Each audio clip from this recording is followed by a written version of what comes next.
Hi friends, આજે આપણે બનાવીશું દમ આલુની રેસીપી।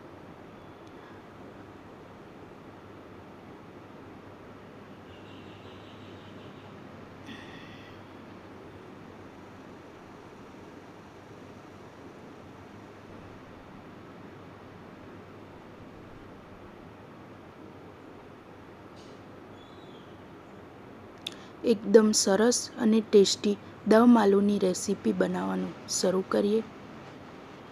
તેના માટે મેં અહીંયા 7 થી 8 બટાકા લીધા છે, 3 ટામેટાં લીધા છે, લસણ, આદું, લીલા મરચાં અને 1 ડુંગળી લીધી છે। હવે આપણે સૌથી પહેલાં બધા બટાકાને બાફવા મૂકીશું। તેને વધારે બાફવા નહીં દેવાના, 2 સીટી જ વગાડીને બાફી લેવાના।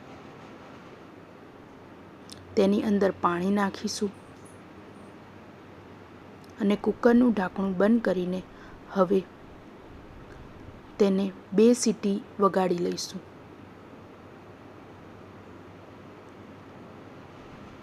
હવે અહીંયા લસણ, આદું અને મરચાંને આપણે કટ કરી લઈશું।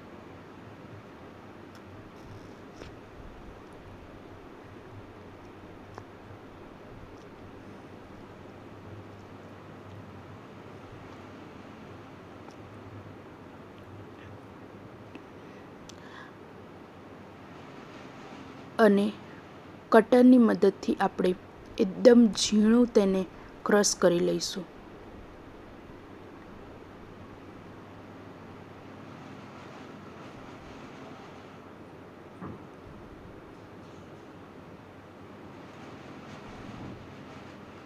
હજુ થોડું અચકચરું છે, હજુ આપણે થોડું ઝીણું કરીશું।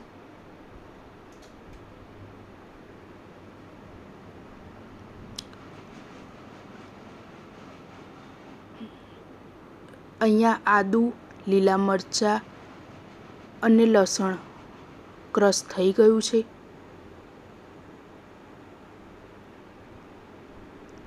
હવે મેં 3 ટામેટાં નાખ્યા છે એક તપેલીમાં અને તેની અંદર હવે પાણી નાખીશું।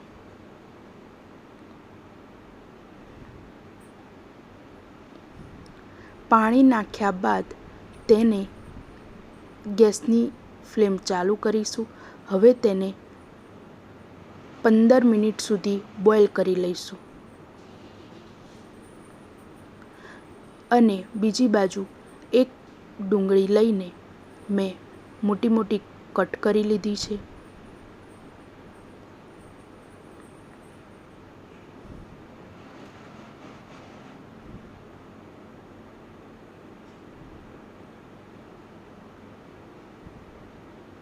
ડુંગળી કટ થઈ ગઈ છે।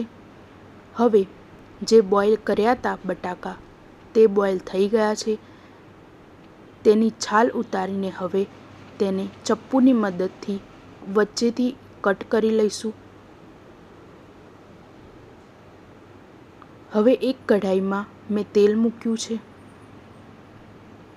અને જે સમારેલું હતું, એક ડુંગળી સમારેલી હતી, તેને હવે આપણે ફ્રાય કરી લઈશું। તે એકદમ ગોલ્ડન ફ્રાય થાય ત્યાં સુધી તેને ફ્રાય કરી લેવી।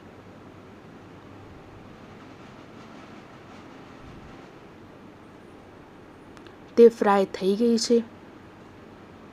હવે તેને એક પ્લેટમાં કાઢી લઈશું।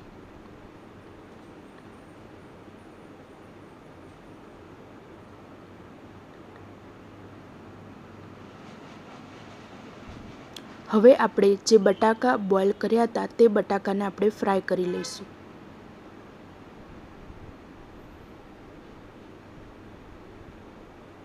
તેનો પણ ગોલ્ડન રંગ આવે ત્યાં સુધી તેને ફ્રાય કરી લેવા। બટાકા ફ્રાય થઈ ગયા છે। હવે તેને એક પ્લેટમાં કાઢી લઈશું। હવે ટામેટાં બોઇલ થઈ ગયા છે। હવે તેની છાલ ઉતારી લઈશું।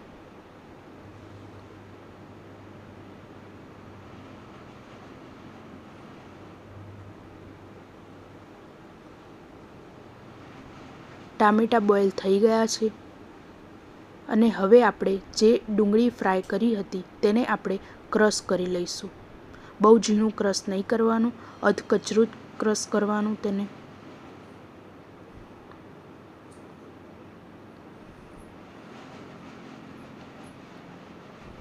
તે ક્રશ થઈ ગયું છે. હવે આપણે 3 ટામેટાને ક્રશ કરી લઈશું. ટામેટાને હંમેશા બોઇલ કરીને જ ક્રશ કરવા.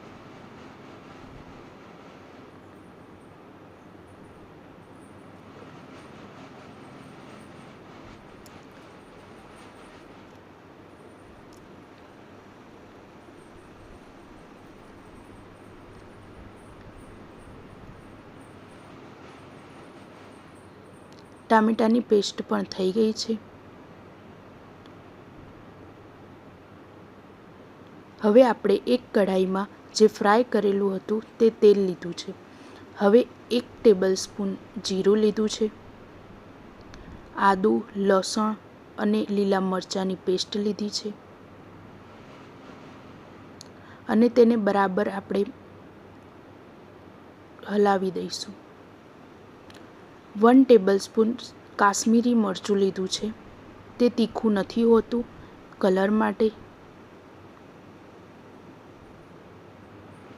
હવે જે ટામેટાની પેસ્ટ તૈયાર કરી હતી તે નાખી છે અને તેને પણ હવે આપણે મિક્સ કરી લઈશું.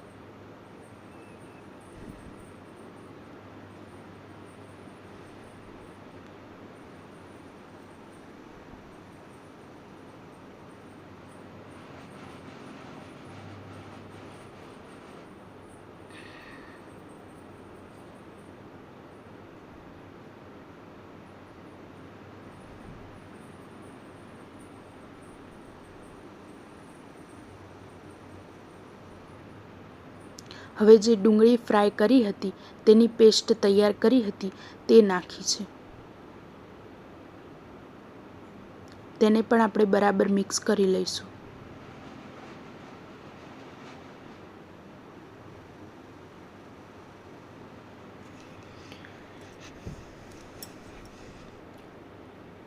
હવે જે ટામેટાનું ક્રશ કરેલું પાણી હતું તે હલાવીને નાખી દીધું છે.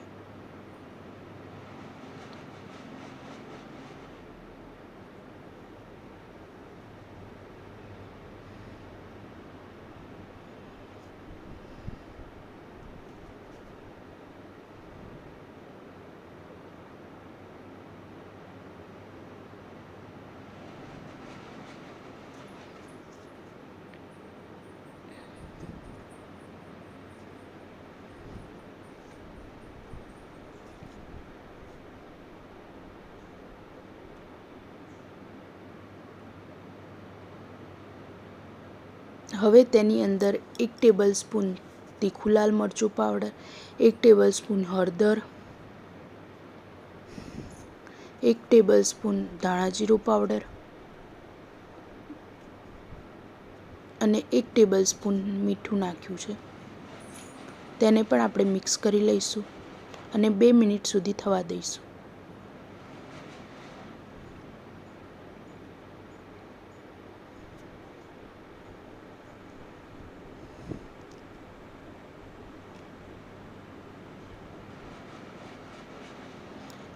આપણો મસાલો તૈયાર છે.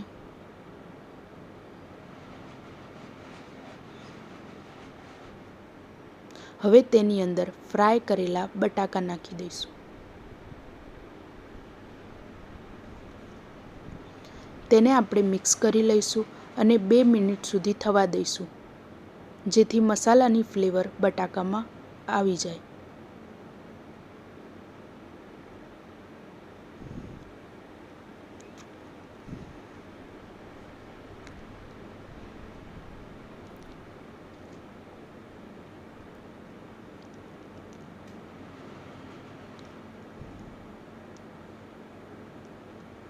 હવે તેની અંદર મેં ઉકળતું પાણી 1 ગ્લાસ નાખ્યું છે. ઠંડુ પાણી કે રૂમ ટેમ્પરેચરનું પાણી નહીં નાખવાનું. તેની અંદર ઉકળતું પાણી જ નાખવાનું, જેથી મસાલાની ફ્લેવર તેવી જ રહેશે, બળશે નહીં કે મસાલાની ફ્લેવર ઓછી પણ નહીં થાય. તેથી ઉકળતું પાણી તેની અંદર નાખવાનું. મેં 1 ગ્લાસ જેટલું પાણી નાખ્યું છે. હવે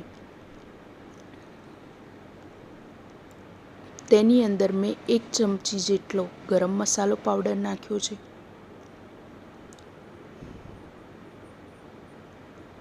અને 1 ચમચી જેટલું કસ્તુરી મેથી નાખી છે.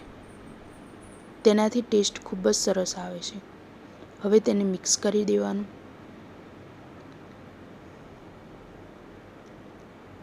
અને તેને 5 મિનિટ સુધી થવા દેવાનું.